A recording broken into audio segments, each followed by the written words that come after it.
इंसान का ईमान तथा चरित्र सबसे बड़ा होता है। उसमें वो इंसान चरित्रवान तथा ईमान वाला कोई भी हो सकता है। एक समय की बात है, बहुत पुराने समय की। जोधपुर राजा की राजकुमारी अपनी सहेली के साथ शिकार करने निकल जाती है। जंगल में घूमते घूमते दोनों को शाम हो जाती है और वो दोनों सोचते हैं कि चलो पास में नदी है, वहाँ पानी पी लेते हैं। उसके बाद वापिस अपनी नगरी में अपने घर चलेंगे। ज्यों ही राजकुमारी और उसकी सहेली नदी के किनारे आती हैं, एक भालू उसकी सहेली पर झपट पड़ता है। राजकुमारी तलवार निकालती है, इतनी देर में तो भालू उसे मौत के घाट उतार देता है। जब भालू राजकुमारी की तरफ दौड़ता है, झपट्टा मारता है, तो उसके मुंह में आके एक तीर लगता है और भालू वहीं मर जाता है। अब लड़की देखती है कि तूने तो वार किया नहीं और ये भालू मरा कैसे। लड़की चारों तरफ देखती है। काफी दूरी पर एक यवन युवक जो कि फौज की वेश में था, खड़ा हुआ था। उसके हाथ में तीर कमान था। उसने उसको देखा और उसका धन्यवाद किया कि आपने मेरी जान बचाई है, आपका धन्यवाद हो। आपको मैं अपनी फौज के अंदर कोई अच्छी नौकरी दिलवा दूंगी। आप मेरे को मेरे घर छोड़ के आओ। अब यवन युवक ने देखा राजकुमारी का घोड़ा भी ओझल हो चुका था। घास चरते चरते पता नहीं किधर चला गया और राजकुमारी का घोड़ा भी वहां नहीं था।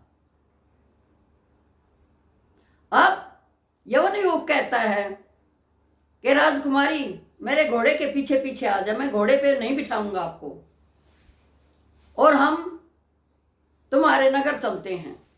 लेकिन रात का अंधेरा हो चुका था और रास्ते का यवन युवक को तो पता ही नहीं था। राजकुमारी भी सहम गई, क्योंकि एक तो सहेली को खो चुकी थी, दूसरा जंगल के अंदर अकेली यवन युवक के साथ अंदर से घबरा भी रही थी। अंधेरा घना था, जंगल भी गहरा था। थोड़ी देर के बाद यवन युवक कहता है कि राजकुमारी किसी पेड़ के नीचे किसी पत्थर पे बैठ जाओ, यहीं विश्राम करना पड़ेगा, क्योंकि रात बहुत है, जंगल है, जंगली जानवर हैं, पता नहीं कौन सा खूंखार जानवर हमें मिल जाए और दोनों को ही खा जाए। अब लड़की भी क्या करती, जैसा उसने कहा सहमत हो जाती है और पेड़ के नीचे बैठ जाती है। मन ही मन घबराती है, देखती है कि यवन युवक काफी दूर नमाज अता करता है। तब उसको पता चलता है कि ये तो मोहम्मदन है, मुसलमान है, नमाज पढ़ रहा है। लेकिन चलो, सब परमात्मा भली करेगा, अब तो जो होगा परमात्मा ही देखेगा। लड़की घबराती है, लेकिन यवन युवक एक बार भी लड़की की तरफ आंख भर के नहीं देखता। वो देखता है कि उसको ठंड लग रही है, बिल्कुल सुकड़ रही है, ठंड का टाइम था। अपनी चद्दर उसकी तरफ फेंक देता है। वो अपने ऊपर चद्दर ढाप लेती है। फिर यवन युवक कुछ लकड़ियां इकट्ठी करता है और पत्थरों से आग जलाकर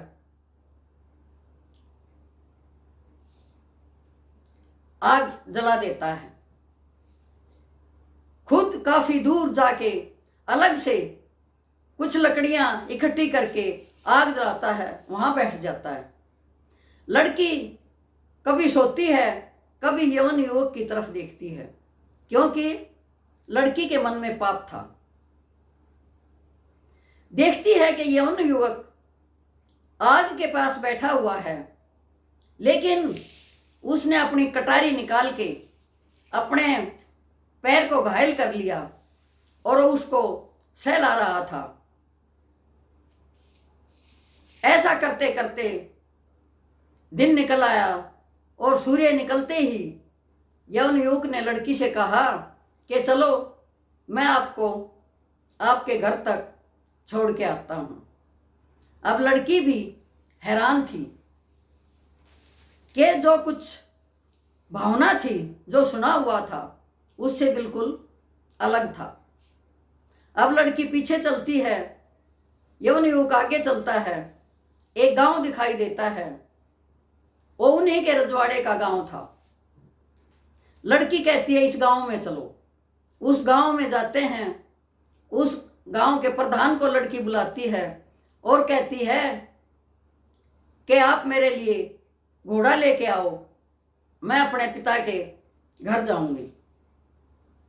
अब प्रधान घोड़ा लेके आता है। जो ही यवन युवक लड़की को छोड़ के वापिस चलने को होता है, लड़की कहती है कि आपका बहुत धन्यवाद हो, लेकिन मुझे कुछ बताते जाओ। यवन युवक कहता है बोलो। बोले आपका नाम क्या है? बोला मेरा नाम मोहम्मद गजनवी है।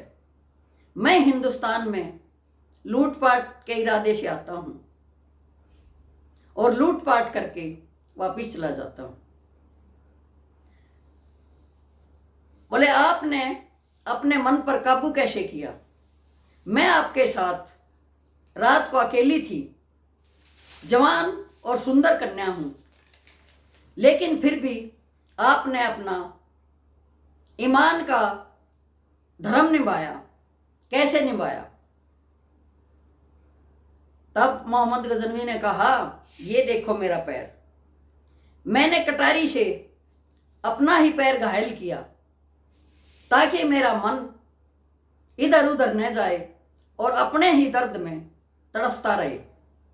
क्योंकि जब इंसान का मन इधर उधर भागता है तो उसको इतना दर्द दो कि अपने दर्द में ही वो व्याकुल हो जाए और उसका मन शिथिल रहे, इधर उधर ना भागे। इसलिए मैंने अपने ईमान को कायम रखा। लड़की उसको धन्यवाद देती है, शुक्रिया करती है और इतना सुन के यवन युवक घोड़े पर चढ़कर एड़ मार के वहां से ओझल हो जाता है और लड़की देखती ही रह जाती है। यदि मेरी कहानी किसी को पसंद आई हो तो कृपया करके लाइक और सब्सक्राइब अवश्य करना।